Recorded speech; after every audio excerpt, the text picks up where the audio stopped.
तुम लोगों ने अक्सर कई जगह सुना होगा इंद्रियों के बारे में, मतलब कि सेंसेस के बारे में।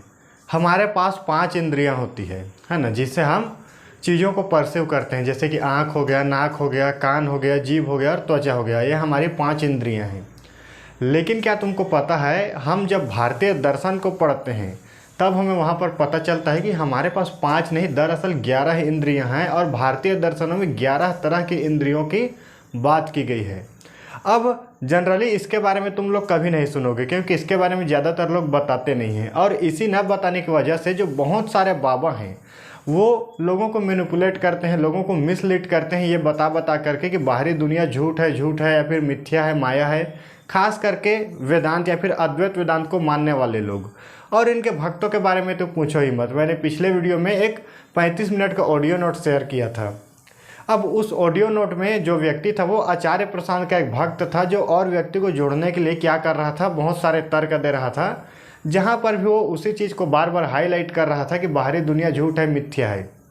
अब ये चीज़ क्यों होती है मैं तुमको वो भी समझाऊंगा, और आखिर ये क्यों भ्रामक है और किस तरीके से ये गलत तरीके से लोगों को बताते हैं उसको भी हम समझते हैं। लेकिन सबसे पहले हम ये समझेंगे कि आखिर ये 11 तरह की इंद्रियां क्या है। क्योंकि देखो, भारतीय दर्शन में 6 दर्शन आते हैं। जो हमारी जो सबसे प्राचीन जो दर्शन है वो तो वैदिक दर्शन है, और इस वैदिक दर्शन के अंदर में 6 दर्शन आते हैं: न्याय, वैशेषिक, सांख्य, योग, मीमांसा और वेदांत। अब जनरली भारत में सबसे ज़्यादा बात अगर किसी दर्शन की होती है तो वो होती है वेदांत की या फिर मीमांसा की। अब इनकी सबसे ज़्यादा बात क्यों होती है, क्योंकि ये सबसे ज़्यादा वाइडली फैले हुए दर्शन हैं, जिस वजह से इनकी सबसे ज़्यादा बात होती है। लेकिन हमारे पास और एक दर्शन है, इस दर्शन का नाम है सांख्य दर्शन। और एक क्या है, इसके जो साथ में चलते हैं वो है योग दर्शन। लेकिन हम यहाँ पर आज मुख्य रूप से सांख्य दर्शन के अनुसार बात करेंगे। सांख्य दर्शन में कुल 11 तरह की इंद्रियों की बात की गई है, और इस इंद्रियों को 3 कैटेगरी में बांटा गया है। देखो, सबसे पहली कैटेगरी क्या है, कैटेगरी वन। इसमें है ज्ञानेंद्री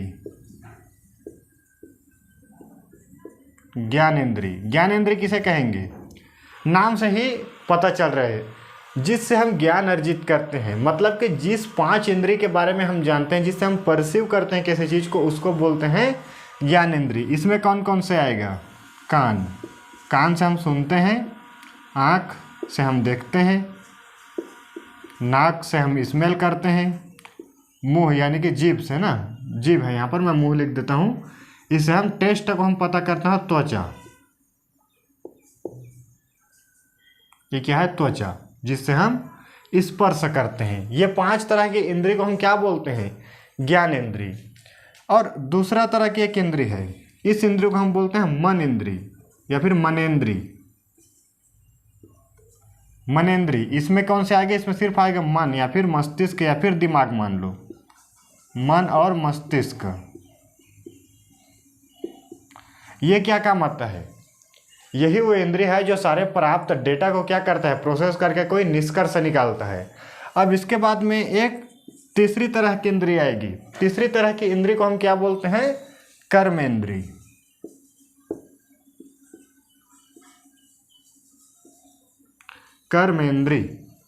जिससे हम कर्म करते हैं या फिर किसी भी एक्ट को परफॉर्म करते हैं। जैसे कि देखो, मेरे मन में अगर आया कि मैं इस मार्कर से लिखूं, तो क्या मैं कैसे लिखूंगा, हाथ से मार्कर को पकड़ूंगा और लिखूंगा। तो जो भी हमारा जो बॉडी है वो एक्टिविटी करता है या फिर कुछ भी एक्ट करता है, तो उसको कर्मेंद्रिय बोला जाता है। इसमें भी आते हैं 5, जैसे कि देखो, हाथ,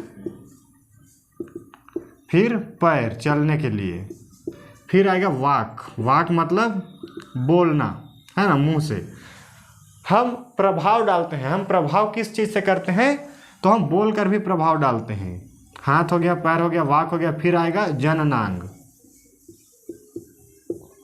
और शौचांग। ये जो 5 चीज़ें हैं, इनसे हम क्या करते हैं, इस धरती पर या फिर इस दुनिया में कुछ भी प्रभाव डालते हैं। तो ये क्या है, ये हैं कुल 11 इंद्रिय जो कि सांख्य दर्शन में बताई गई है। अब सबसे इंटरेस्टिंग चीज़ समझो, क्योंकि इन सब चीज़ों के बीच में उन्होंने कोरिलेशन भी समझाया है। हम इस दुनिया में रहते हैं तो हमारे पास क्या है, दुनिया में चारों तरफ डेटा फैले हुए हैं। और ये देखो, ये जो इंद्रियां हैं वो ये इंसानों की है ना। जो बोलते हैं ना कि कुत्तों के पास 2 इंद्रिय होती है, 3 इंद्रिय होती है, उसको बहुत ऐसे ही जो है क्लासिफिकेशन किया जाता है कि हर जीव की अलग अलग इंद्रियां होती है। इसे ही मॉडर्न साइंस क्या बोलता है कि हर जीव अपने हिसाब से चीज़ों को समझता है और उसी हिसाब से अपना जीवन यापन जीता है ना। तो हर जीव के पास इंद्रियां कम या फिर ज़्यादा होंगी। अब देखो हम क्या करेंगे, इस दुनिया में डेटा रखा हुआ है बहुत सारी, हम हर तरफ डेटा है, आवाज़ें हैं, दृश्य हैं, गंध हैं, टेस्ट है और छूने के लिए, स्पर्श करने के लिए डेटा मौजूद है। अब हमारे पास इंद्रियां हैं। अब इस इंद्रियों को हम जब परसीव कर लेते हैं, जब हम आँख से कुछ देख लेते हैं, कान से सुन लेते हैं, तब इन सब को मिला करके हमारी मन इंद्री क्या करती है, हमारी मन इंद्री जो है वो कोई निष्कर्ष निकालती है कि ठीक है हमारे पास इतना डेटा आ गया, अब हम क्या करें, अब हम एक्ट क्या करें। देखो जैसे मान लो तुम किसी मैदान में खड़े हो जहाँ पर शेर की आवाज़ें आ रही है और 1-2 शेर तुमको दिख भी रहे हैं, तो तुम्हारा जो इंद्रियां हैं उसने क्या कर लिया, डेटा ले लिया कि हाँ यहाँ पर शेर भी है और शेर की आवाज़ें भी सुनाई दे रही है। अब इस डेटा का इस्तेमाल करेगा तुम्हारा मस्तिष्क, यानी कि जो मन इंद्रिय है वो क्या करेगा, यहाँ से भागो। लेकिन इसके बाद में क्या तुम भाग जाओगे, नहीं। भागने के लिए किस चीज़ का इस्तेमाल करोगे, पैर का, हाथ का, इन सब चीज़ों का इस्तेमाल करोगे। वैसे ही जब तुमको लगेगा कि हाँ मुझे कुछ बोलना चाहिए, तो तुम क्या करोगे, अपने मुंह से कुछ बोलोगे, वाक। इसको वाक मतलब बोलना, चलना नहीं, बोलना, है ना। तो वैसे ही जननांग से क्या होता है, जननांग से हम बच्चों को उत्पन्न करते हैं और शौचांग से शौच करते हैं। तो जो जननांग करोगे, किसी भी अपने जैसे नए जीव को उत्पन्न करोगे तो भी वो दुनिया के ऊपर कुछ ना कुछ प्रभाव छोड़ेगा, और शौचांग से शौच करोगे तो भी दूसरे जीवों के लिए क्या हो जाएगा, भोजन वगैरह का इंतजाम करेगा, तो उससे भी दुनिया को प्रभावित होगा। तो जिन चीज़ों से हम प्रभावित करते हैं दुनिया को, उसको हम बोलते हैं कर्मेंद्री। और जिस इंद्री से हम निष्कर्ष निकालते हैं उसको हम बोलते हैं मन इंद्री। और जिस इंद्रियों से हम उस ज्ञान को प्राप्त करते हैं, उस डेटा को परसीव करते हैं, उसको हम बोलते हैं ज्ञान इंद्री। अब इंटरेस्टिंग चीज समझो, हम बिना मन इंद्री के कुछ कर्म नहीं कर सकते। हमारे पास बेशक हाथ है, पैर है, मुंह है, कुछ भी है, लेकिन अगर हमारे पास कुछ भी डेटा नहीं है, फिर कोई भी निष्कर्ष नहीं है, तो हम कुछ भी नहीं कर सकते। अगर मन कुछ निष्कर्ष ही नहीं निकाल रहा है कि क्या करना है, तो शरीर कोई काम नहीं करेगा। और जो मन इंद्री है वो भी यूजलेस है। कब तक, जब तक कि जो ज्ञान इंद्रिय है वो तुमको कोई ज्ञान न दे, वो कोई डेटा न दे। जब तक वो बाहर से कोई डेटा तुमको देगा नहीं, तब तक वो कोई निष्कर्ष नहीं निकालेगा। और जब तक वो निष्कर्ष नहीं निकालेगा तब तक तुम कोई एक्ट नहीं करोगे। और एक ध्यान रखना है, हम एक भौतिक दुनिया में रहते हैं। हमारे जो आसपास की चीज़ें जो दिख रही है वो तो भौतिक रूप में विद्यमान है। हमारा जो शरीर है वो तो भौतिक ही है, कम से कम भौतिक तो माना ही जाता है दर्शन के दुनिया में, हालांकि थोड़ा बहुत डिबेट चलता है। तो इसका मतलब है अगर हम हाथ या फिर पैर से कुछ करते हैं, बोलते हैं, हम भागते हैं, कुछ भी हम एक्टिविटी करते हैं, तो हमारे जैसा कोई दूसरा जीव है वो हमको देख रहा है। मतलब कि हम क्या हैं, हम खुद में डेटा प्रोड्यूस कर रहे हैं। समझ पा रहे हो, हम कुछ भी कर रहे हैं तो हम डेटा प्रोड्यूस कर रहे हैं। तो वो डेटा क्या हो रहा है, फिर से किसी न किसी के ज्ञानेंद्रिय के जरिए उसके मस्तिष्क में जाएगा और उसके मनेंद्रिय में जाकर के फिर से कोई निष्कर्ष निकालेगा। तो ये क्या होता है, ये एक लूप चलता है, लूप लूप लूप लगातार। तुम कहीं से ज्ञान प्राप्त करोगे, तुम्हारा मस्तिष्क कोई निष्कर्ष निकालेगा, फिर तुम उसको परफॉर्म करोगे और तुम्हारे परफॉर्मेंस के देख करके कोई तुम्हारे जैसा और होगा जो कि उस डेटा को लेकर के फिर से वही जो चक्र है उसको फिर से कंप्लीट करेगा।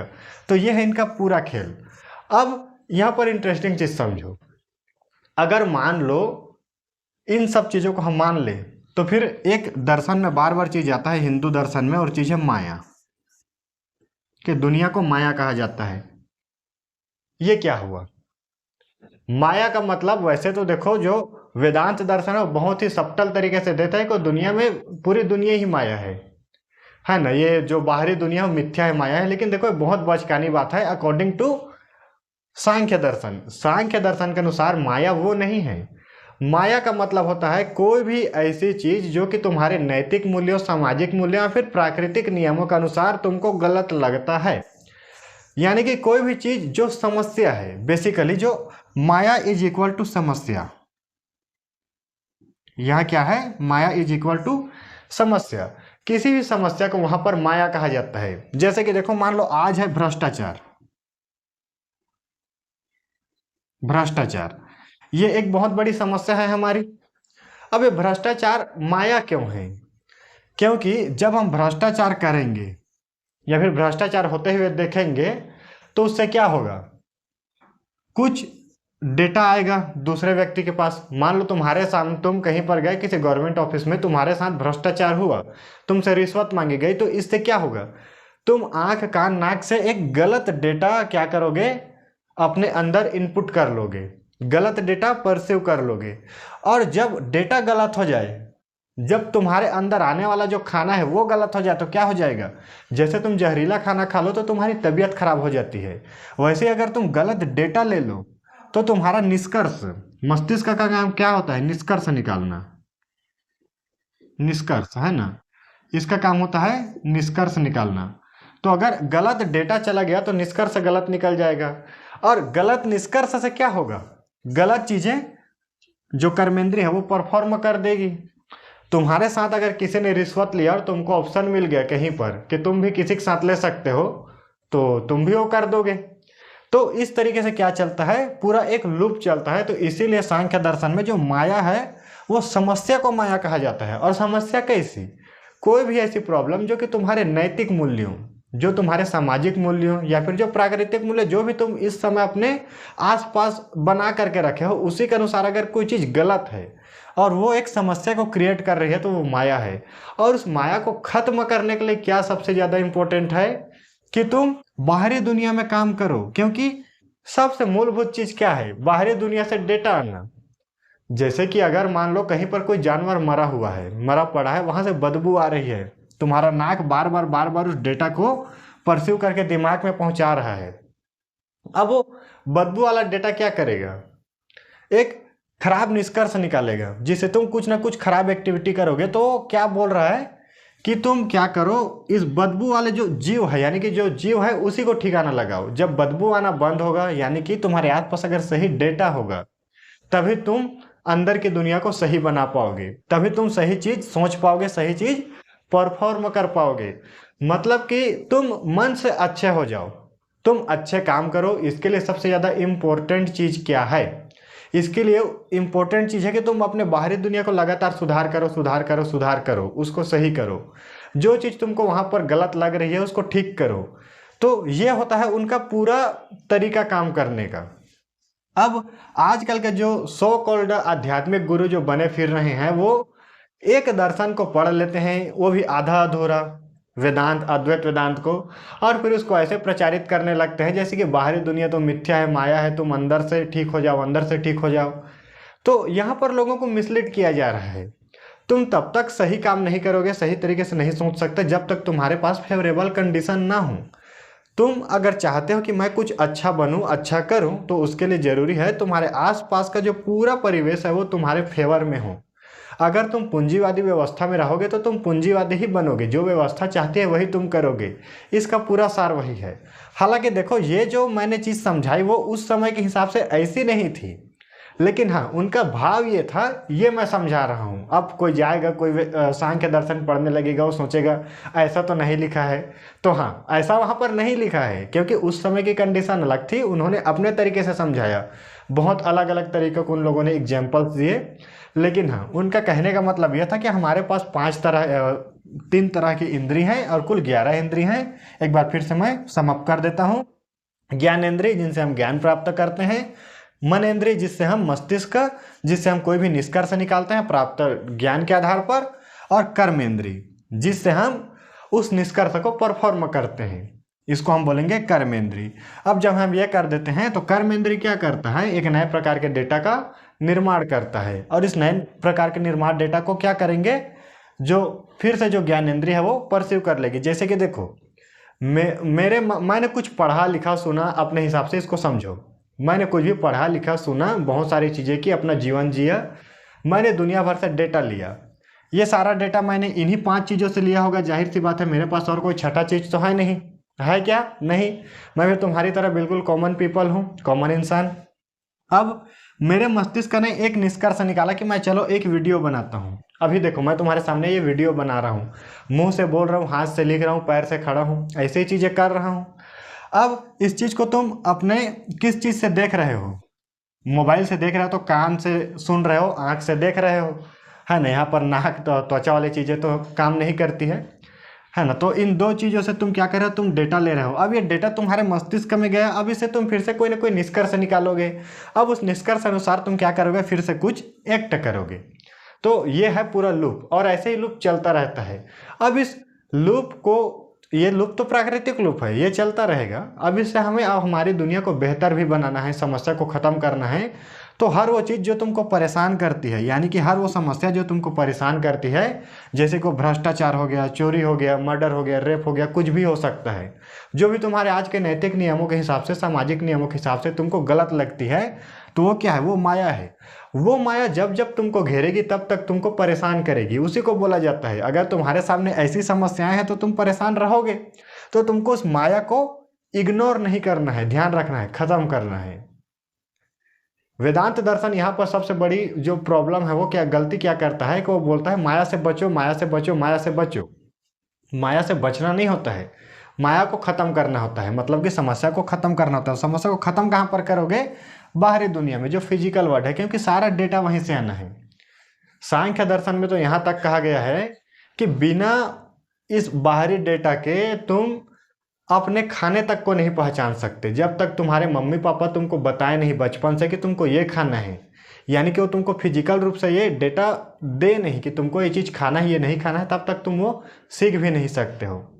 तो उसमें तो यहाँ तक की बात की गई है। खैर, ये तो हो गई सांख्य दर्शन की बात, और आगे हम और भी दर्शनों की बात करेंगे। जो भी चीज़ मुझे इंपॉर्टेंट लगेगी मैं तुमको बताता रहूँगा। तुम बताओ इस पर तुम्हारा क्या ओपिनियन है, तुमको क्या कुछ सीखने को मिला, और आगे तुम और कौन से दर्शन के बारे में ज़्यादा गहराई में जा करके अच्छे से समझना चाहोगे। आज का वीडियो कैसा लगा उसके बारे में भी ज़रूर बताना। मिलेंगे हम किसी नए वीडियो में, तब तक के लिए